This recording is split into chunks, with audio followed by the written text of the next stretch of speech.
दोस्तों, आज आप इस वीडियो में इतिहास से जुड़े ऐसे ज्ञानवर्धक तथ्यों को जानोगे जो आपने पहले शायद ही सुने होंगे। तो इस वीडियो को अंत तक जरूर देखना।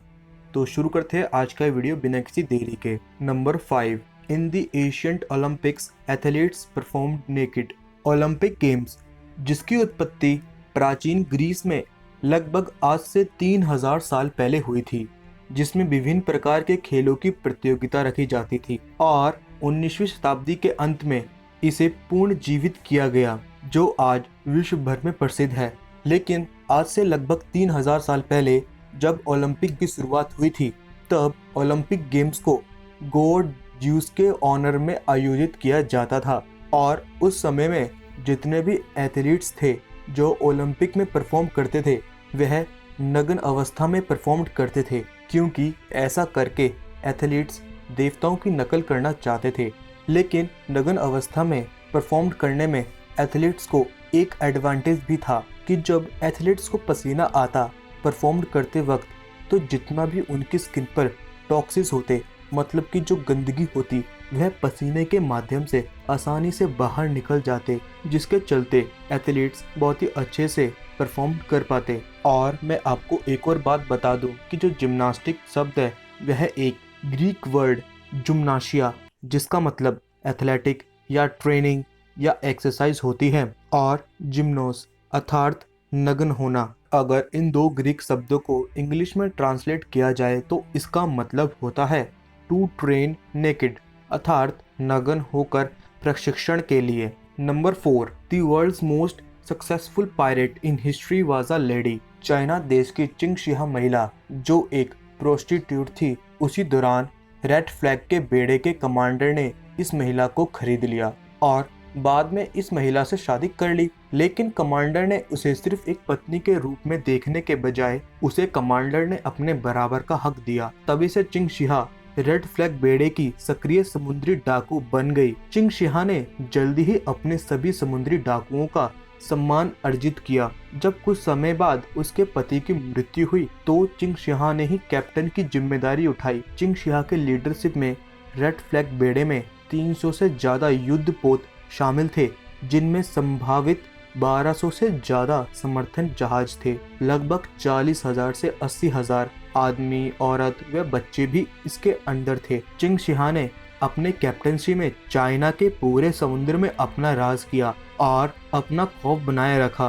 तभी चीनी सरकार ने चिंगशिहा और उसके अंदर काम करने वाले सभी डाकुओं की सजा माफ कर दी, ताकि चिंगशिहा समुद्र से अपना कब्जा हटा सके। और इसी वजह से इतिहास की सबसे सफलतापूर्वक पायरेट चिंगशिहा को कहा जाता है। Number 3, Augustus Caesar was the wealthiest man to ever live in history। Augustus Caesar, जो रोमन अंपायर के पहले सम्राट थे, इन्होंने 27 बीसी से 14 एडी तक शासन किया, जब तक इनकी मृत्यु नहीं हो गई। जब अगस्टस की नेटवर्थ मापी गई तो इनकी नेटवर्थ 46 ट्रिलियन डॉलर एस्टिमेट की गई, जिसका मतलब यह व्यक्ति इतिहास का सबसे अमीर व्यक्ति था। लेकिन वही दूसरी ओर ज्यादातर इतिहासकारों का कहना है कि टिम्बकटू के राजा मंसा मूसा इतिहास के सबसे अमीर व्यक्ति था। इसकी नेटवर्थ 400 बिलियन डॉलर मापी गई। हालांकि अगस्टस की चौंका देने वाली संपत्ति को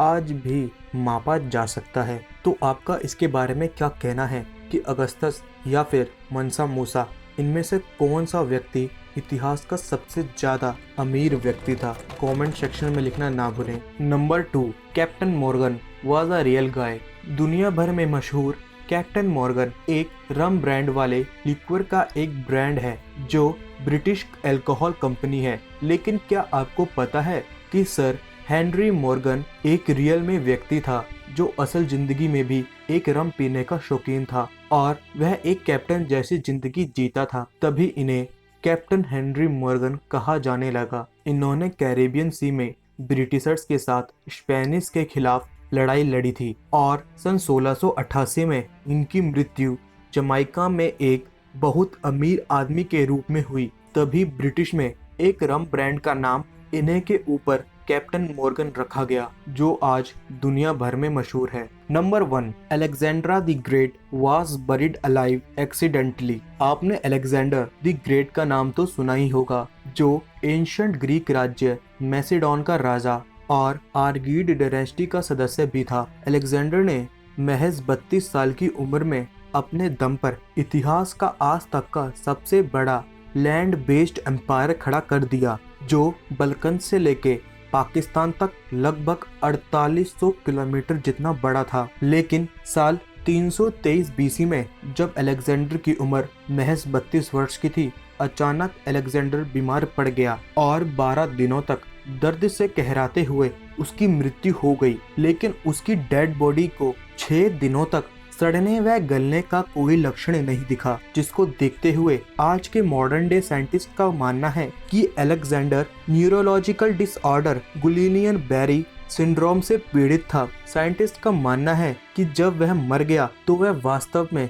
मरा नहीं था, सिर्फ लकवाग्रस्त और मानसिक रूप से जागरूक था, अर्थात अलेक्जेंडर द ग्रेट को जिंदा ही जला दिया गया। लेकिन हमें वहीं दूसरी तरफ यह भी पता है, उस समय लगभग आज से 2400 वर्षों पहले साइंस व टेक्नोलॉजी इतनी ज्यादा विकसित नहीं थी, जिसके कारण ऐसी घटनाएं आम बात थी। तो दोस्तों, आपको ये वीडियो कैसी लगी कमेंट सेक्शन में लिखना ना भूलें, और अगर आपको वीडियो थोड़ी सी भी पसंद आई तो इस वीडियो को लाइक करें, अपने फ्रेंड्स और फैमिली मेंबर में इस वीडियो को जरूर शेयर करें, और इस चैनल को सब्सक्राइब करके नोटिफिकेशन बेल आइकन ऑन पर क्लिक कर दें, ताकि जब भी मैं कोई ऐसे इंटरेस्टिंग वीडियो डालूं तो आपको नोटिफिकेशन सबसे पहले पहुंचे। Thanks for watching.